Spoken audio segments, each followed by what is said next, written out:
Here are the tools and materials you'll need for the Rio Grande Trude.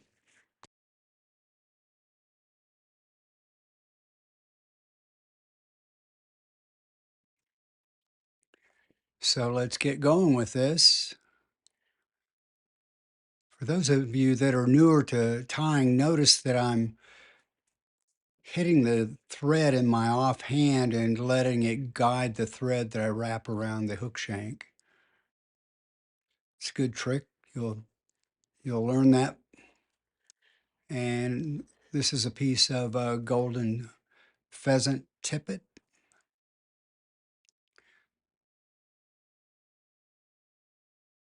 Tie that in as the tail. Pinch wrap. What I like to do is put a wrap under it to cock it up slightly so it doesn't just droop down and follow the curve of the hook. This is one way to do this. Instead of trying to hold on to it, wrapping it down, just advance the thread and then tie back. And that's where you're going to want to put your dubbing anyway. This is mole dubbing, but you can use anything from a fine synthetic to a fine natural. Sorry, not mole, beaver.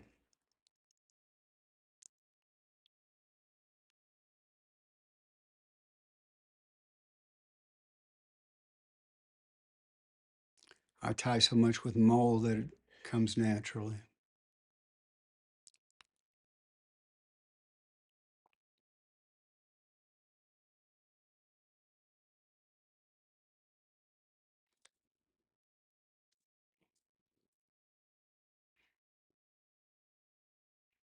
Dubbing is one of the harder things to do consistently.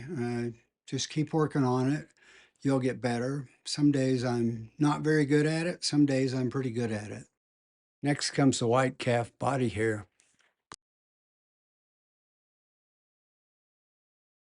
You can get other colors done. There may be others besides that.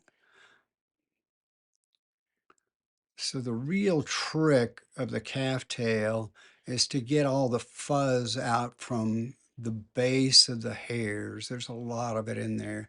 And you want to get rid of all the shorter pieces so they'll all just stay in when you tie it in.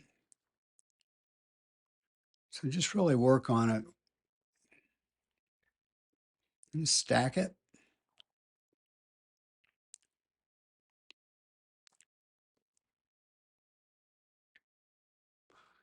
You can't see or hear this, but I'm slamming it on the table. Looks like it came out pretty well. I've got a tad bit too much hair. That's a fairly good stack.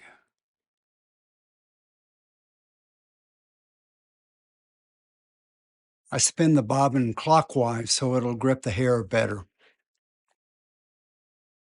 Again, a pinch wrap. Hit it pretty hard.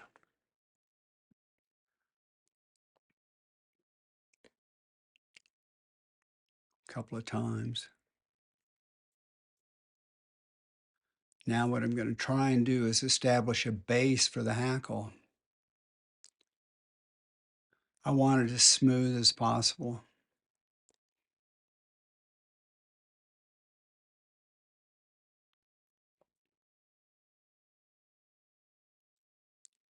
I don't really want it cut off straight because I want to minimize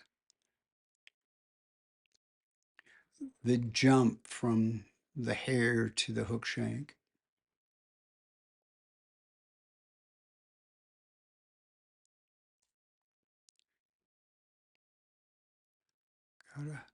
Got a few wildish hairs there, but I think we can get along.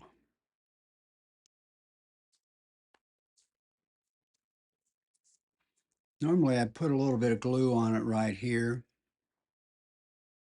just on the wraps there. Super glue generally. Smooth it up a bit more.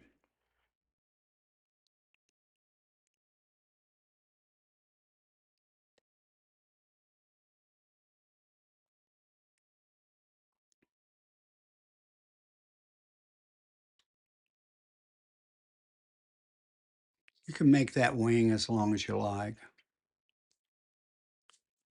Not pretty sure it's not that critical. So go ahead and tie in the hackle.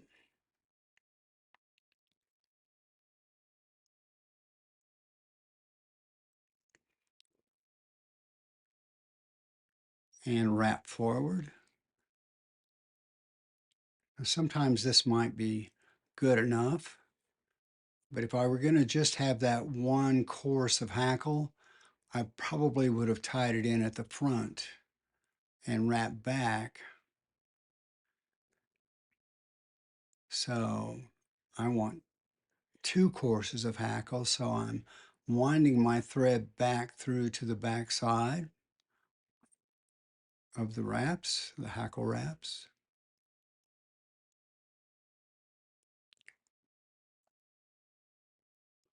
And now I'm going to wind that hackle back through to give me a double shot here, more floatability. So I had a little bit of trouble there, and that's because that transition is not smooth.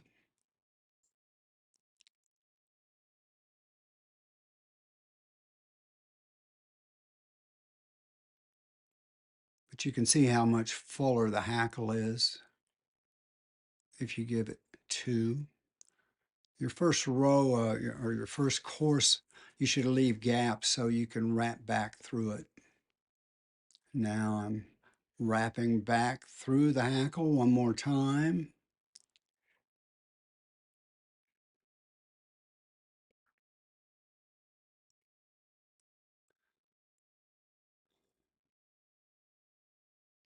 Tying off a head, it's a little bit tricky. Head isn't quite long enough, but we'll get by.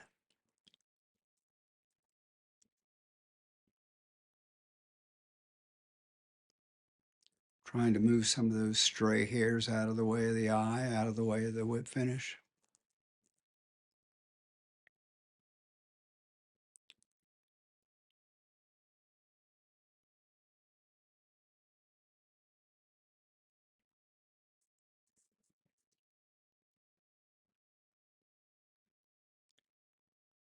Tighten it up real well. Now the thing I really like about the craft knife is the only thing that gets cut is the thing that has tension on it. Nothing else gets cut. So, I mean, to me, it's so much better than scissors. And there's your Rio Grande Trude. Tidy it up just a little bit.